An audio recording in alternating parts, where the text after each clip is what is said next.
šią dieną stengiuosi kažką tai naudingo padaryti. Tai šiuo atveju paprastai ruduo būna arimo metas, reikia žemę art.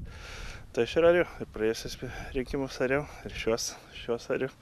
Tikiuosi kokią iki 10 hektarų jarsiu. Jeigu tu dirbi, tai per tuos 4 metus tave turi pamatyti arba nepamatyti. O šiandien žmonės ir spręs. Aš galvoju, kad Tėvynės sąjunga tikrai bus tarp lyderių. Pirmą ar antrą vietą nedrįsčiau prognozuoti, tačiau kažkur panašiai. Tai kalbos yra kalbom. Aišku, tie, kur dirba, visuomet yra reikliau vertinami. Ir dar žmonės Lietuvoje vis tiki pranašais, kad štai ateis nauji. Bet mano manimu, ant to pačio grėblio nelipsim, kaip esame užlipę ir balsuosime už tuos, kurie sutvarkė ekonominę situaciją.